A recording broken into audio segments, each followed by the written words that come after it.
Vince, thank you for posting this on YouTube for me. To give you guys a little bit of background on who I am a doctorate of interstellar anthropology.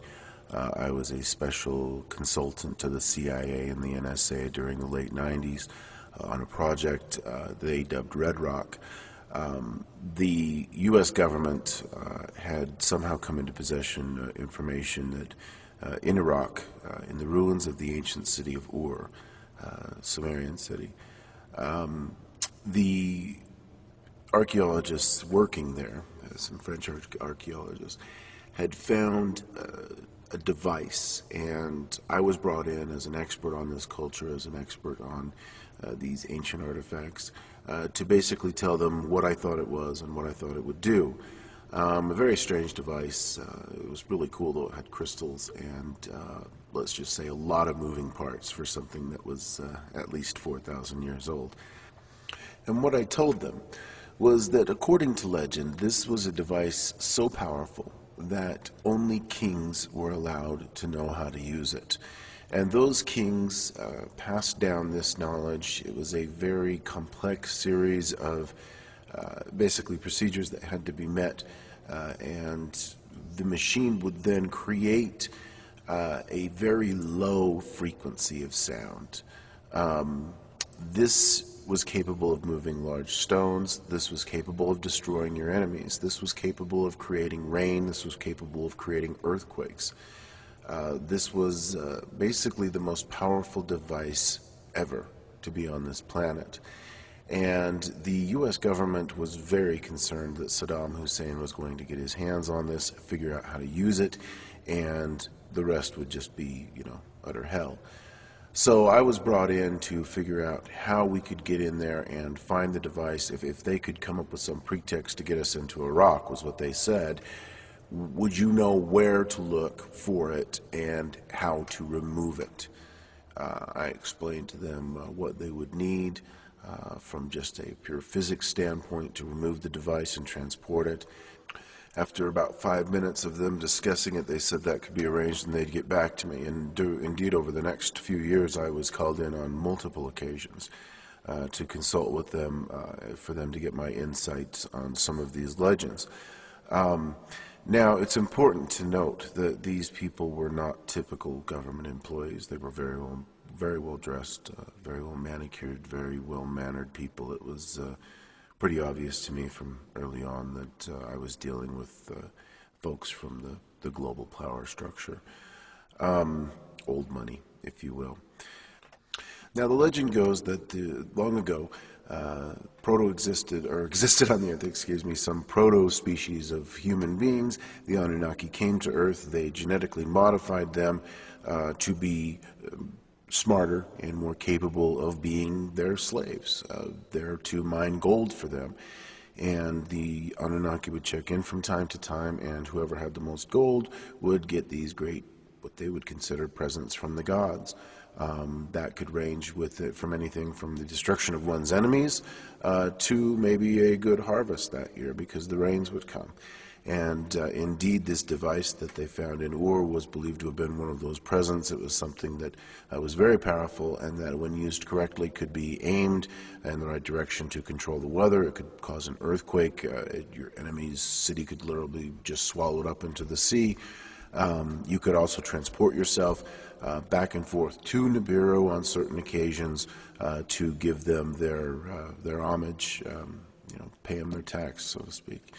And I was brought in on one occasion because they couldn't figure out basically how to use it. And I was very upset. I said they had no idea what they were messing with.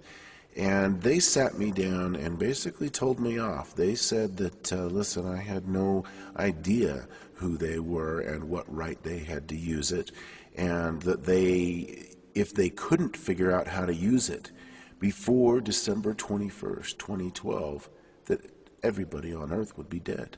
We would be wiped out. And they were deathly serious. And these were people who had never missed a meal. They had never gone without. I don't think they'd ever had a bad thing happen to them in their lives. And they were scared to death by the prospects of what would happen if they couldn't get this to work.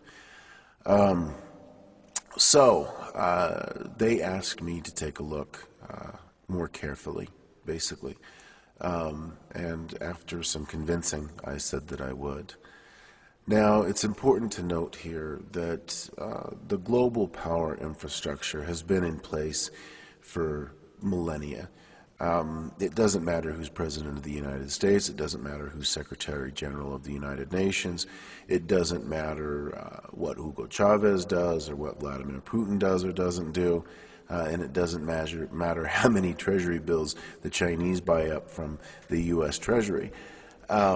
What matters is that a select few on this planet control a vast majority of the wealth. And they have done this since the beginning of time, basically, because they were the ones that were favored by the Anunnaki. They're the ancient kings of the Sumerian civilization. And my being an expert in this, I was asked basically to figure out if I could translate some old tablets that are the instruction book on how to use the device. And to make a long story short, I did, and it does work. Now, the U.S. government already had some of this type of technology figured out by retro-engineering quote-unquote UFOs that they had found. A great example is HAARP, the High Frequency Active Auroral Research Program up in Alaska. Has caused several earthquakes and freak storms, and a lot of people blame it for Katrina. And so the information, they had bits and pieces of it. They just basically couldn't figure out some of the words that needed to be said, because this device is something that you can speak to. It's actually like ancient voice recognition software that runs this device. Now, it's important to note something else, and I will send Vince more of these videos and try to get the word out in bits and pieces as I make my way around the globe and try to avoid being captured.